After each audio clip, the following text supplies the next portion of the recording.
Hello, everyone, and welcome to this week's episode of Unfiltered. Now, this week we're joined by a couple who, after years of believing they were living the dream under a religious regime, decided to break free and go on a journey of healing, not only as a couple, but as individuals. It's Britton and Carolee. Hi, welcome to the show. Hi, thanks for having us. Thank you. Before we get into your journey and what you're on a mission doing now, I've just got a couple of get to know you quick fire questions, if that's okay. Sure. So, your first one to each of you is if you could trade lives with a TV personality or a character for a day, who would it be and why? That's a good question. I I honestly wouldn't trade.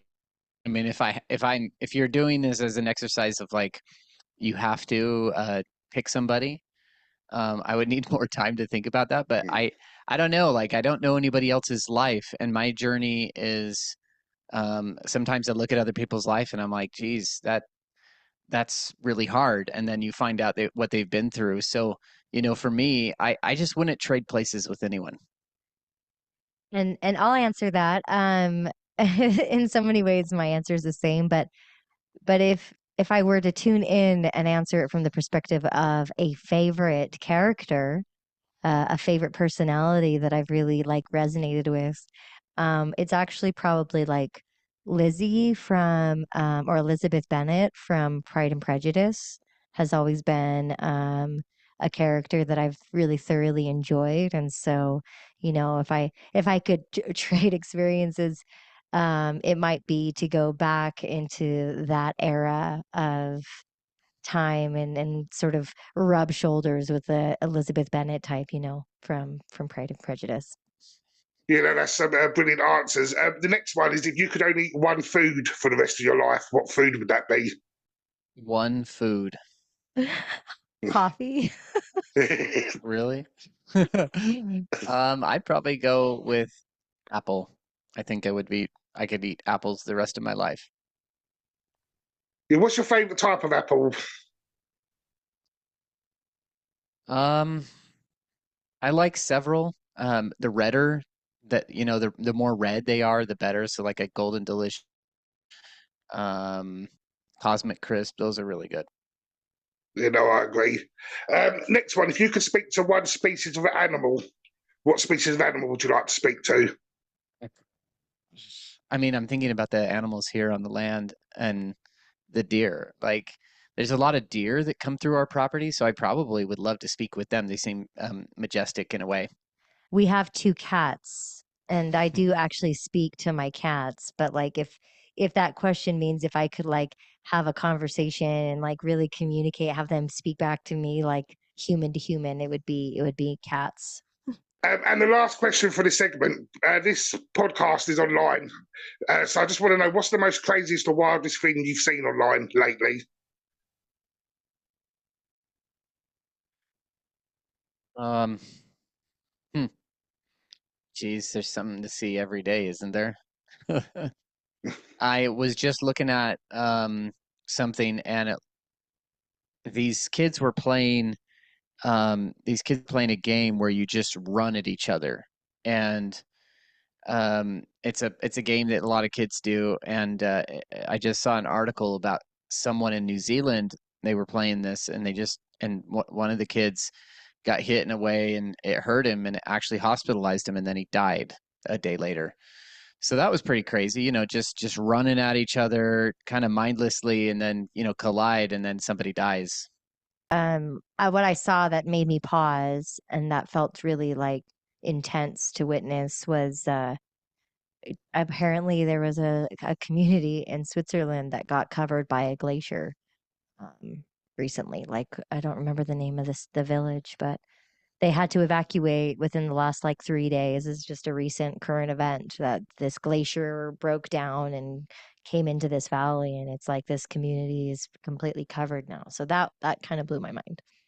Like we said in the intro, you've been through a lot over the last 5, 6 years, and you're on a healing journey. Would you like to take us back to the start of your story and share what's happened and what your mission is now?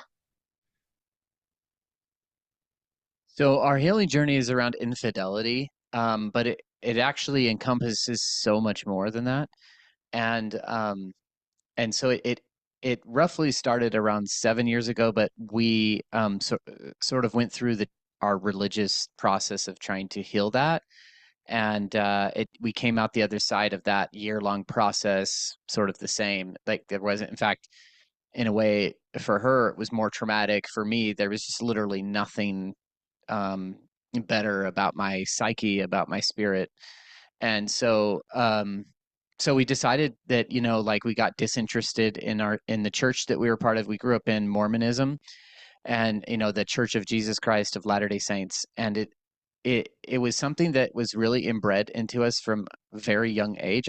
There's probably a lot of listeners out there that have been part of religious systems since they were, basically born into them. For us, it was 6 generations. We were raised in it. Our parents were married in it. We were married in it. We served, proselyting missions in the church. There was a lot of commitment to the church. But after that, we kind of got discontented with it. And then we slowly started to become less active in it. And then eventually, after we did a psychedelic journey with mushrooms, the next day we went to church and had a very strong realization that it was indoctrinating our children and had indoctrinated us. And so we said goodbye to it. So that was kind of how we started. Once we were out of the church, the true healing began, because we didn't have limitations and boundaries and borders in which we could view our healing, in which the healing was defined by the church. So we were out of that, and then we began about a 5-year long journey from 2019 to 2024 of really stepping into deep healing, both for ourselves, for our relationship, and our family. And once you had the realization of what was happening within the church, did you ever lose your faith, or are you still?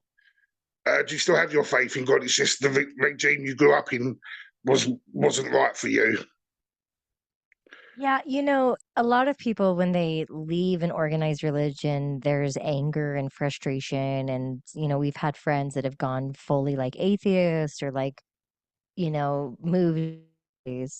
But for us, we actually were able to separate the idea of God being something that we could only find within religion and allow this exploration outside of religion to help us connect with God, with source, with the creator. And so what we thought when we were in the church that we basically had a monopoly on truth.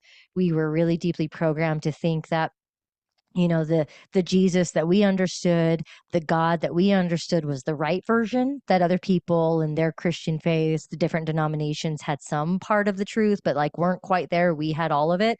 That was the program, and so we had to disconnect and heal from that deep judgment that was programmed and indoctrinated into us from our infancy.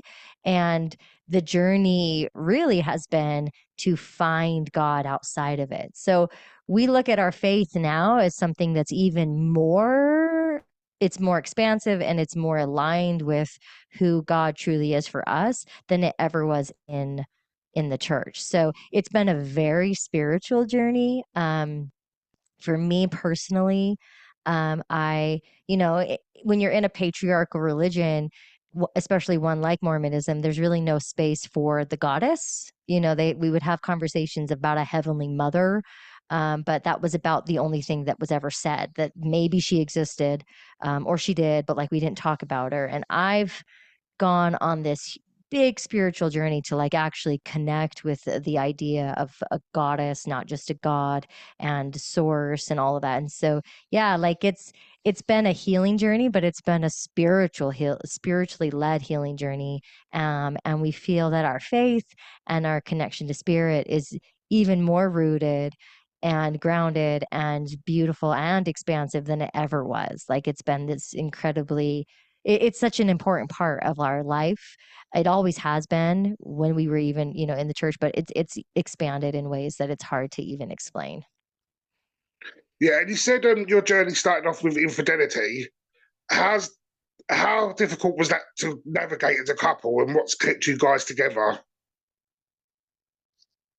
Yeah, I mean, it's an obviously very difficult thing to navigate. Most couples don't make it. Most couples that do make it will put in like behavior rules within the relationship. So, for example, wife might review the phone, or husband might review the wife's phone.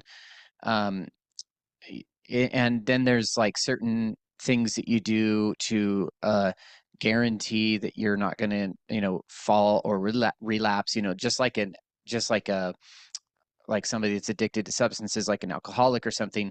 You don't hang out with the certain friends. You don't do that. Those are all like superficial ways to try and solve the problem. But what we were interested in was true healing, where desire changes, temptation falls away. Is that even achievable? Those were some of the hard questions that we had to look at. And I would say, from the male's perspective, there was a lot uh, and it's not like all men are the cheaters, right? In a relationship, definitely there's females that are a big part of that actually, because usually when a man is cheating, he's cheating with a woman that's also married. So so I would just say, like navigating that, it took a lot of courage and faith. I had to move through a lot of shame and guilt. Um, I had to find out and ask the tough questions about to myself about why I was looking outside of the relationship. And then as I inquired about that information, I had to bring it to Carolee and ask her about it. Like, hey, like one of my truths that I discovered was I desired stronger connection with her, but we weren't getting that type of connection in our relationship. So it was causing me to unconsciously seek alternative ways to receive the desire from other people or receive that energy, right? So yeah, it was a very difficult thing, even for me. And her challenge was probably far exceeded mine. But I would just want to say that, like, a lot of people, when we talk about this subject, first of all, it's taboo. Nobody wants to talk about it. Secondly, when they do, they want to point a finger and hate somebody because, of a violation, obviously. Um, and that's not the way we go about healing people that are addicted to substance. That's not the way we go about healing other types of criminals that commit crimes. This is a crime within the relationship, you could say. So I think it's a societal, cultural thing that also needs to be addressed as we deal with this epidemic across the world. There are about 40% of relationships in the United States that fail due to this type of behavior, this violation of the relationship. And in Europe, it's around 50%. So it's actually even more. So I'm just trying to actually paint the reality that this is a widespread problem, and that we need to come at it with new eyes and a new level of courage and desire to like understand it for humans, because human beings keep doing this, and and it hurts. It really, really hurts. It hurts both people. Like when I was going through it myself, I remember just how much I was in pain knowing that I had just violated my marriage, and knowing that the pain I would inflict upon my wife, my beloved, by letting her know, because I didn't want to keep it a secret. If you can imagine that, like most guys would keep it a secret. Um, and there were times where there was a time where I kept it a secret there, but there was also a time where I could not any longer. So hopefully that paints, a roundabout image of like the difficulty that a man, or of, you could say, a violator like myself, underwent during the healing process. Yeah, and I'll add in, as the one who was betrayed, before I had this experience, I didn't actually know what it felt like to have PTSD, right? But like through the betrayals, I actually had PTSD. I had deep trauma in my system, to where when we approached the church and we said we have this issue in our relationship, there was a specific behavioral modifications and things that Britain was being held accountable to in the structure of the church's way of healing. You come and you repent and you say what you've done to somebody in a position of church authority that can then tell you like what your penance and what you need to do to like make it right with God. And he went through that. He went through a full year of denied church access in some ways. He couldn't do certain things, and he had to like really show his commitment to healing. Like he mentioned, that experience of doing it the way the church was saying to heal through this behavioral modification, actually having been through something that caused trauma in my body, this process didn't actually relieve that trauma, it intensified it, because I could see that, like, you can't rebuild trust when the core issue of what's caused the actions is still present. And by literally just saying you can't pray in public anymore for a year doesn't address that core issue. It like makes you resonate in this sort of shame space. And so, you know, there was a time when we started the process of healing with the church, close what I was going through, what we were going through, to a few friends. And I found their advice was not from a place of grounded healing either. Some of the things that I was told to do were really rooted in fear, in you got to get out of there, it's not safe. And I really didn't feel unsafe with him. I just I and then what I realized is I didn't feel safe with the people offering their feedback on how I should approach this. I mean, at that point, we had 3 kids, and there was a lot more nuance to try to navigate at that time. And so we realized that we needed to kind of go inward and keep the truth of our relationship at that time just between us as we sought out alternative forms of healing. And as we did that, I found trauma informed containers, and I was able to like work through my own energy. And I knew pretty early on that the intensity of this wound was something that I would need to actually heal, like for myself, like above him, above everything else. Like whether I stayed with him or whether we separated in our partnership, I needed to heal for me. And so our healing became something that we both chose into as individuals. And then we both, once we chose into that as individuals, we both came to each other and said, do we want to continue this path together while we know that we're healing individually? Do we want to also heal together and hold space and be present for the other? And that wasn't easy as well, but that was a decision we both felt into. And we had to come to that choice again and again and again as we undid the layers of the conditioning and really worked through the trauma.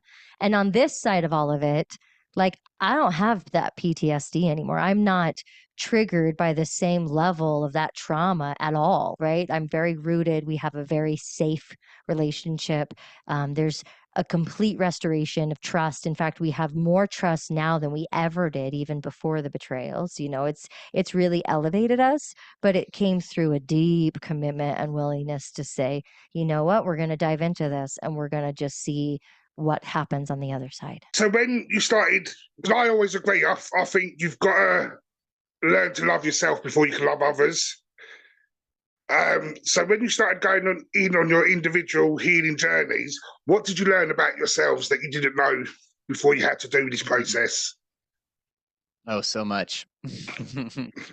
Well, first of all, I had to confront the reality that I really liked sex. Like being in Mormonism, they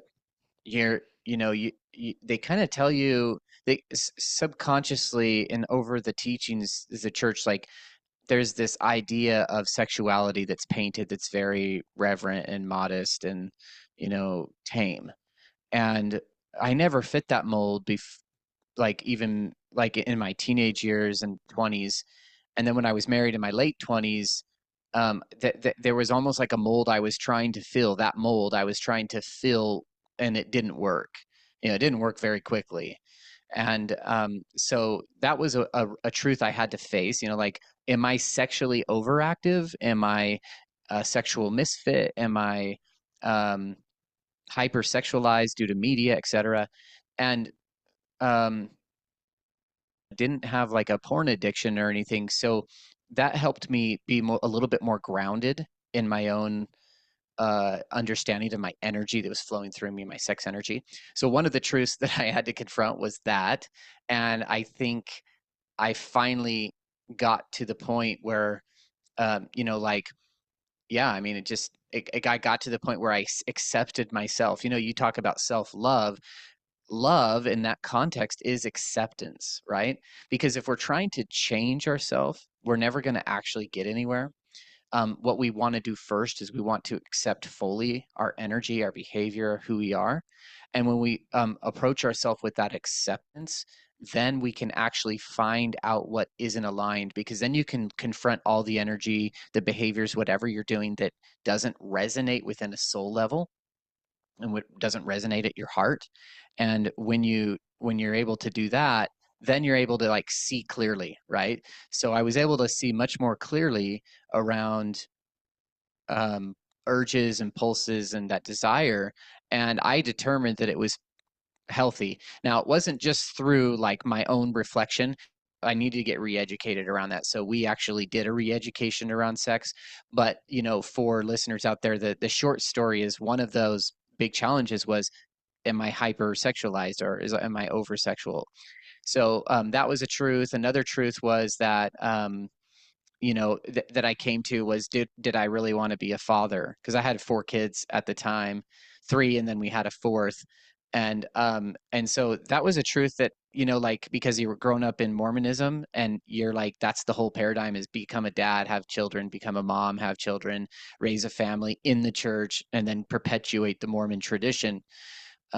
So that was something that I think I struggled with. Like, had I not been LDS or born into this church that I was a part of, I would have definitely chosen probably a different route.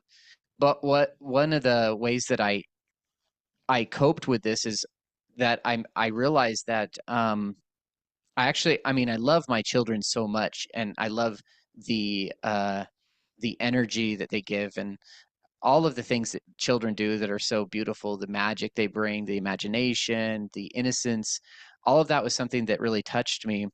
But there was parts of my life that I just wanted for myself, and I kept finding myself having to give it over to my children. But it was when I really checked with myself, I I looked at the reason why I had to give, like when I was giving my time as a have to give, is because I thought I could be doing something better with my time, like making money for the family, providing, working, those sorts of things that the masculine is also told to do. And so through long, deep, arduous study and like introspection, what I found was that actually the universe is calling us to just be present with our situation, whatever that situation is. And I have 4 kids. I can't erase that out of existence, nor do I want to. And so I just realized that if I've got that situation, and regardless of whether it happened during my unconscious years or not, I can choose into it again in a new way. And so that was another truth that I grappled with, among others, but I'll kind of leave it at those 2 and let Carolee speak to hers. Yeah. I just want to like kind of piggyback off of that too. I became aware of how, this one thing, the infidelity, was a big thing. And it kind of came in like a huge spotlight shining right on a core wound. But as I looked in the periphery of of that spotlight, I noticed, oh my goodness, there's all of these other wounds too, that I had trauma from my childhood. I had issues with my body. I had spending habits that were not grounded. I I couldn't actually. I liked the idea of having sex and being intimate. And we had very honest conversations about the type of relationship we desired in our marriage partnership. And we did not have sex with each other before we got married. That's something that's very like a very strict adherence of Mormonism. You're supposed to keep that, for after the marriage ceremony. Otherwise, you can't get married in the temple. You're considered unworthy. So I had never had sex at all before we got married with anybody, including him, and so I had these ideas that I would really like it, that I really wanted it, like I really, really wanted it. But when it came down to the actual practice, I never initiated. I had all these other blocks that weren't they, I'm not a it wasn't my fault that he cheated, right? I don't want to paint it that way. Like, it's nobody's fault. We look at this story of this catalyst of this pain as sort of the final kind of point of a wake up call. It was this wake up call that there were so many more things than just this one thing in our life that was calling for us to like love it, to heal it, to move through it, not to avoid it any longer, right? So with that, I just the principle in general is, if anyone has an issue that keeps happening, that keeps looping, they seem to find themselves in the same kind of relationship, even if they end one that was toxic and now they're with someone else and it's the same kind of story, that is evidence of a deeper wound that might not even originate with that present relationship. And I had sexual trauma from my childhood and a lot of things that were really weighing me down. And here, this infidelity and the betrayal and the wounding of that just shined a spotlight on my whole life and how difficult my whole life was. And so it was like, I began to put pieces together. I found various healing modalities. One that really helped me transform was a trauma informed yoga container for women who had been through betrayal. So I met on a regular basis with a group of women that had similar stories, and we began to learn about the chakras. We began to learn about our energy centers and the behavior associated with having an balanced root chakra, for example, and so I began to like learn about myself in a greater context than just what I was doing with my life. I was very good at doing things. I wasn't really good at being my most authentic version of me. And so this journey of healing wasn't necessarily me becoming someone other than myself. It was me allowing the layers of conditioning that said, you're going to be a wife and you're going to be a mother. But that didn't actually give me permission to actually know what being a lover looked like, right? Like, I got to then say, what do I want? What do I want in my life? What do I want in my relationship? And then I was able to begin to identify the childhood trauma or the generational beliefs, or all these different pieces that contributed to me being an energetic match in this relationship, right? And the catalyst of the infidelity woke us both up into choosing ourselves and getting to know that true nature and becoming free from the things that really like weighed us down. I had so much energy of like pushing me down that I wasn't free from. And now it's like the life we live now is one of like this major like conscious co-creation. And every single day we're choosing into what's our life for us. What's our yes today? We get to now live our yes. And it took a lot of deconditioning, a lot of healing to be able to even get to the point of giving ourselves permission to like live the yes. But yeah, it's been a beautiful, heartbreaking, difficult, expansive journey. The paradox is all of it. Yeah. Moving forward together, how do you? Because obviously there's got to be a bit of compromise from both ends to be able to move forward as a unit. Because we're all individuals, so we don't all think the same. You may have the same morals and think along the same premise. So how do you navigate that as a couple? You know, that's a really good question, because there were points in our healing journey where it did actually feel very much like a compromise on from both ends. And compromising actually doesn't really feel very good because you feel like you have to give up a part of yourself, and Yeah, compromising is not a harmonious energy.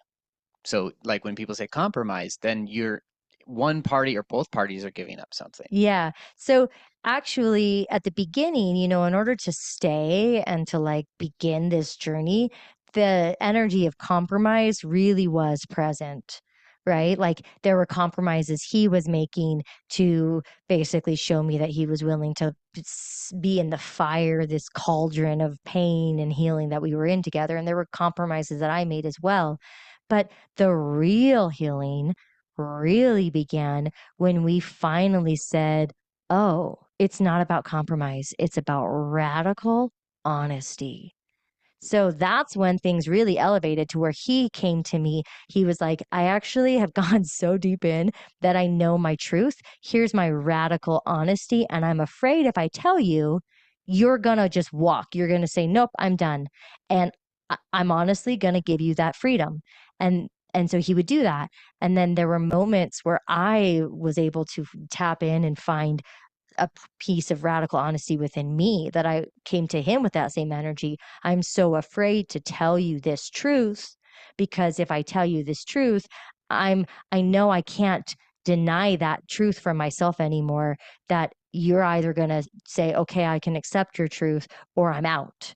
Right? Like we got to the point where the truth was most important above all else, even at the idea of risking the loss of the relationship, which we both were pretty attached to not wanting to lose, you know? And so when you get to the point where you're like, I have to share this no matter what, that's when the true healing really started, because it was like that gave, you know, that released the codependence. That was like, I'm not going to tell you my truth and expect you to receive it a certain way that feels good to me. I'm just going to tell you my truth. I'm going to stand in my sovereignty. I'm going to stand in my radical honesty.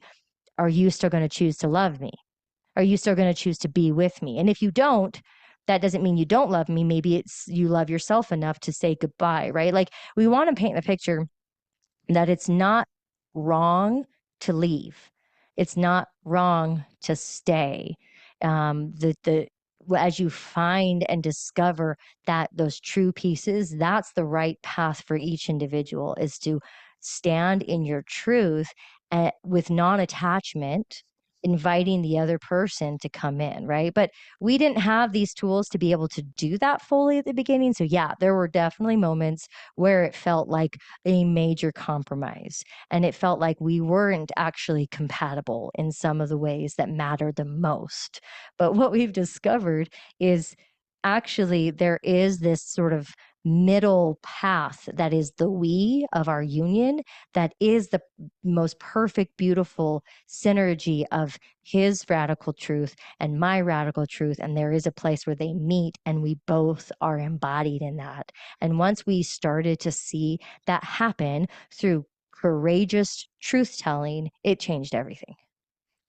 Yeah, and let me go ahead and add something, Lee. You know, I think we talked a little bit about trust. You mentioned it earlier. And the way I view trust is like it's the foundation of a relationship. It doesn't matter if it's a relationship with your child, with your parent, with your spouse, with a friend. And that relationship foundation of trust is built on something else. What is the content? Like if you lay a foundation to a home, you lay like a footing, right? It's a cement footing. So what is the cement? If the foundation itself is trust, the cement is honesty and truth, like she was talking about. So as we practice radical honesty with in our relationships, then what we're doing is we're offering cement to the trust. You know, the other person can actually decide that that truth doesn't work and that they don't trust the person, and that's fine, or that they just maybe they do trust them because they're being honest, but they're also choosing that that's not the resonant truth for them, so they can walk away. You know, like in our relationship, we just kept offering truth and honesty, and that built a new foundation of trust for us. And upon that foundation of trust, you can build anything you want. You know, I believe that as we evolve as humans, what we're evolving to is a heart-centered humanity, one that is not driven through a fear of the other person, right? Think about our entire business industry on the planet. Like, we operate almost entirely off of contracts because we don't believe the other person's going to do what they say, and we want to have a power over them that they will that we will feel validated or vindicated if the person breaks their commitment. So we operate from a lack of trust inherently in our society, almost across the board, like our governments to us to governments, business to business, person to person. Like it's all lacking trust. Why? Because we are failing as a human species to be honest with each other. And when we step into radical honesty, it can be very scary because we're afraid of rejection, you know. So we do have to undergo that shame and guilt, or shame of being rejected, and the shadow of what that means internally, which actually means you're just not, when you're feeling scared of being rejected, what you're actually denying is that you think you're enough, that you're looking for someone else to verify or validate you're enough. Oh, and if somebody can just, if somebody doesn't reject me, then I'm good enough. But if they do reject me, maybe I need to modify myself so that I can fit in. This is not the approach to an honest life. It's not the approach to a healthy life. And so what we do is we stand in who we are. Also, we give ourselves room to expand because we might actually stand in a false self, and that's okay too, but it is where we're at right now. It is what we see about ourselves right now. So anyway, I'm kind of like getting sidetracked, but I just want to say all of that's kind of connected to this idea of being radically honest. We have to discover who we are. We have to stand in that gnosis of who we are, and then we have to be willing to share it with the right people at the right time and build the trust with others. So yeah, honesty is the key to navigating anything. And going back to society, sort of mentioning that, going about, I need to be enough. Do you feel like social expectations is putting pressure on people to live up to that? Because obviously the world of social media and Instagram and all that stuff, people are looking at other people's lives feeling like I'm not enough because I'm not the influencer's lifestyle. Do you think that's putting a lot of pressure on people, that's bringing their vibes and mood down? Absolutely. Look, when I was a kid in the 90s, we didn't have the internet telling us how to be, but we did have our local society, our church and school. Now it's just like that pressure's just gone an order of magnitude or two larger, right? The social media, it's like now I'm comparing my life to everybody. And here's a perfect example of this. I released a video on my TikTok channel like 3 days ago on Sunday. I was traveling from Salt Lake, Utah to Colorado to Denver. And I went through the TSA check, which is, America's security check. And we have a right in America because you're in the UK, right? Yeah. Yeah. So in America, we have a right that we do not have to have our face scanned at any airport. We can just put our ID in, and then we can have the agent verify our ID with our actual face, and then we can scan our boarding pass and move on. So I knew that, and I've always desired not to have my face scanned because honestly, I don't know where the data is going. They scan my face, like I can just have a human being look at me and verify my ID. So I don't actually trust the government. They haven't been honest, right? Going back to the previous answer. I got a lot of slack from the TSA agent telling me I was not allowed and that they couldn't do this based on policy because I scanned my ID first instead of like told them I didn't want my face scanned. I said, I know the law, blah, blah, blah. Anyway, I went through this whole thing with the TSA. I finally got through, and through that, I actually proved that they were lying to me. And I didn't get my face scanned, by the way. I didn't capitulate to their demands. Well, I got on TikTok and I gave this whole video about it. It was like 3 minutes long or whatever. And that was on Sunday. That video now has almost 200,000 views. And I was kind of blown away. I've never had anything over like, maybe 10,000 views.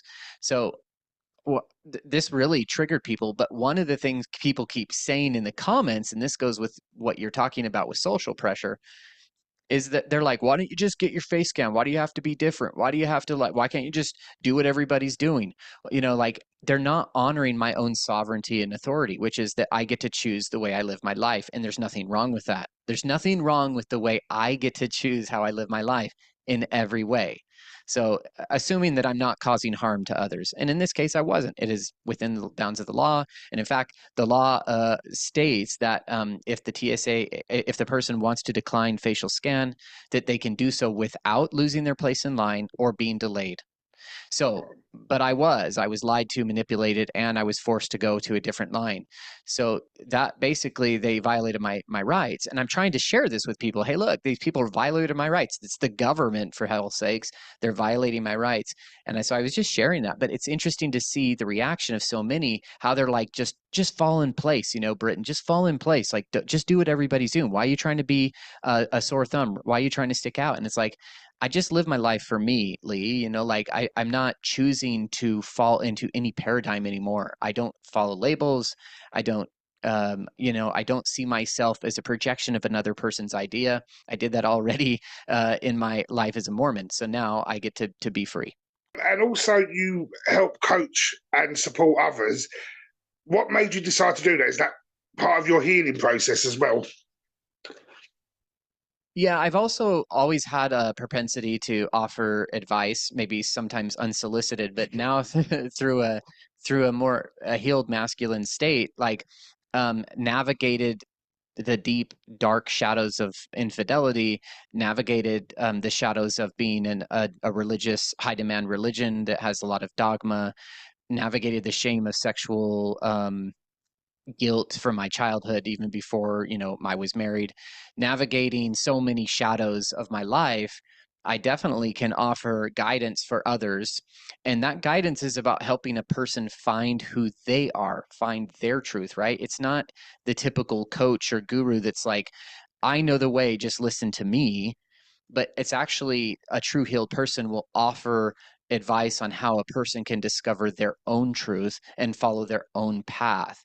And there are obstacles that are like universal in nature in the path to the self, and that is what Carolee and I both offer together. We do coaching separately, but we actually do a program together as well. And a lot of our stuff, we haven't really talked to you about the magic of our journey. Like we've kind of been in the we've just kind of been in the factual information, but there's been a lot of magic in our journey, and that magic has shown us how connected, deeply connected our journey is to spirit. Our journey is to like this great plan for ourselves, like you could say it's the pre-incarnative plan that we created before we came to earth, and that we get to choose how to live our life however we want. And so part of waking up, part of like you know finding ourselves is actually choosing our own path. And so Carolee and I help people do that, and we've done it through a lot of magic, and magic meaning like connection to spirit and finding synchronicity, and also like magic and manifestation. Like this home that we're in is in Colorado. It's on a large acreage, and we have never been on any property like this. It's in the mountains, and it's a beautiful space, and we manifested it because as we traveled, we kind of sold everything and traveled the world jumping around here. But we decided that through that traveling, we kind of figured out what we wanted, and we called that in, and we were so aligned to it that God just, like spirit, just handed us this thing, not without challenge, I might add, but it was something that was given to us, and we were like so excited about making it a reality. So there's a lot of magic that comes from walking your path and healing, and that's what we want to share with others. Yeah, and I'll add to that, like we've mentioned, we went the route of traditional healing. We went into the church's system and said, this is what we're dealing with. And we did everything right according to Therapy. yeah. And then we also did therapy. We did couples therapy. We did individual therapy. And therapy definitely has its place. So no, but we found a lot of other alternative forms of healing that really came in and helped give us a new education. Like after that psilocybin journey that we had, and then went to church the following day. Within that week, we were introduced to two new modalities that were fundamental in transforming our life. One was sound healing, and Britton, ended up becoming like doing training, like shamanic sound healing training after this introduction. And then for me, I was able to land at this school in Linden, Utah called the Institute of Healing Arts. And so I spent an entire year as a student of this deep study of emotional intelligence, really reframing how I see things from the context of, I'm a mom, how am I going to help my children understand the things that I didn't know until now I'm already a mom, right? Like, how are we going to do life different, be more emotionally grounded and aware of the difficulties and how to navigate them in a healthy way? And so we literally, without even realizing it, we were putting ourselves in the pathway of trainings, of healing, of re-education, and then also intuitively moving with the cosmos and connecting actually to lunar energy, in a way that brought in ritual and brought in play, and it brought in the magic that Britton was mentioning about, and so all of that is now been something that on this side of it, we see so clearly the synthesis of our journey is our offering.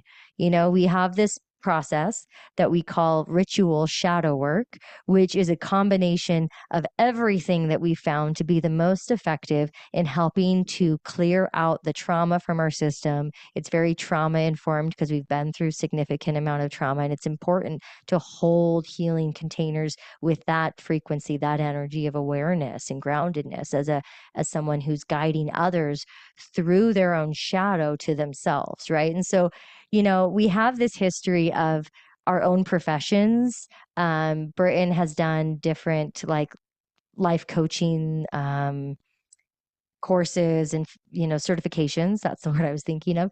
And then I have experienced, I was an adjunct faculty at a university in Utah, and I have this love for teaching. And so now in this space where we help guide others into their highest timeline, into their destiny, it's not to push away the shadows.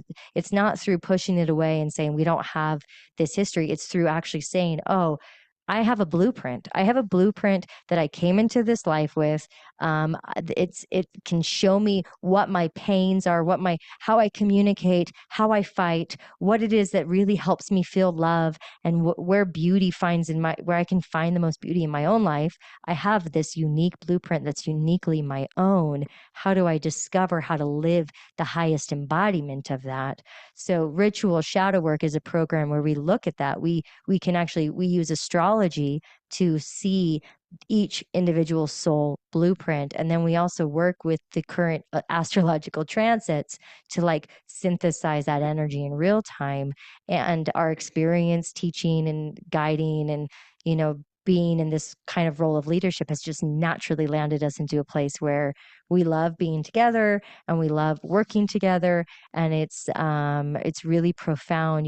We've worked with clients and we sit there together in this coaching session, and they get both the feminine and the masculine holding space, right? And it's just is a really beautiful energy that we bring, and that is a synthesize of all of the work that we've done. Obviously, some of the methods that you talk about in society is frowned upon. How do you sort of deal with that side of things, of people being negative towards some of the things you're saying?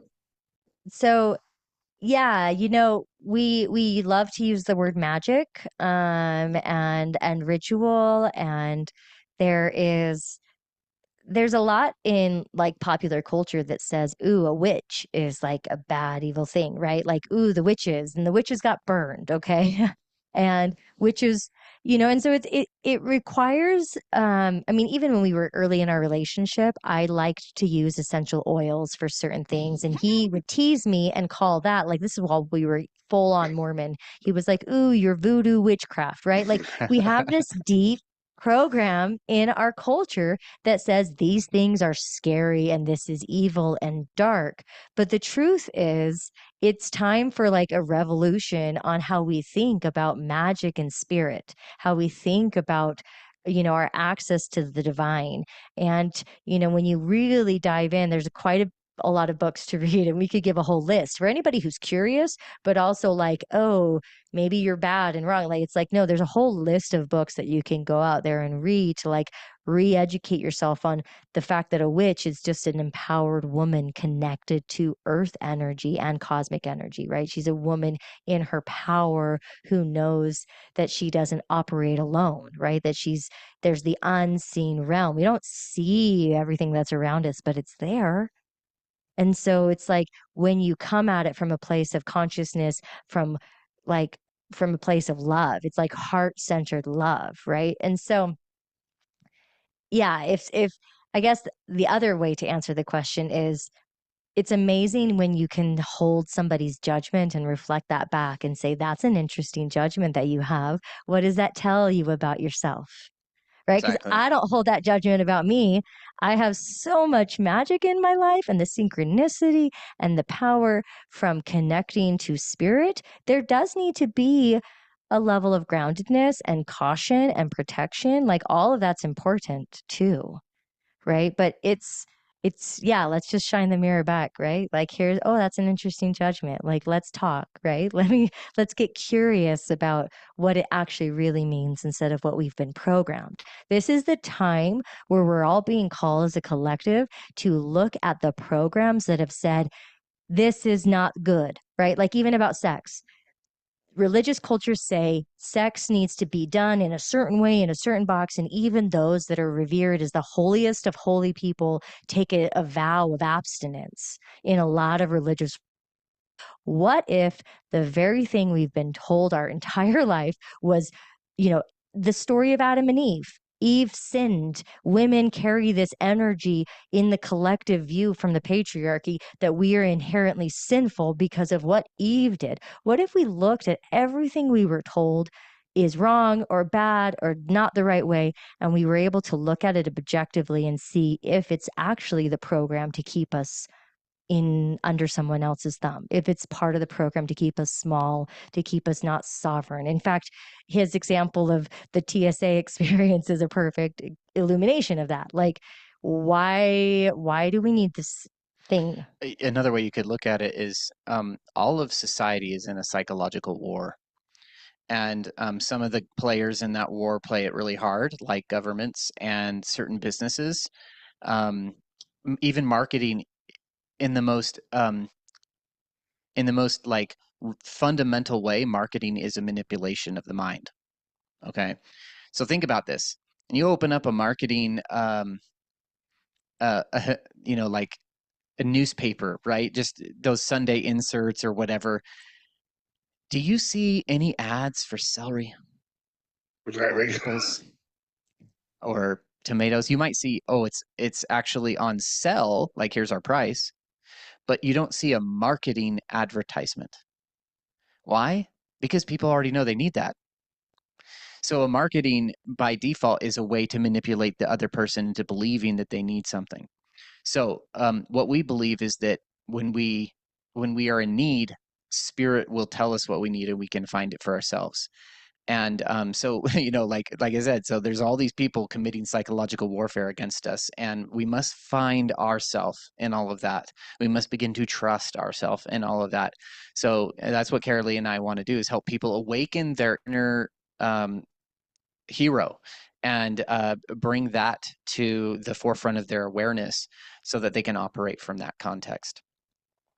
Well, brilliant. And if people have got more questions or anything for you, where can they find you? Yeah. If anyone has more questions or would like to learn about our coaching services, we do free discovery calls.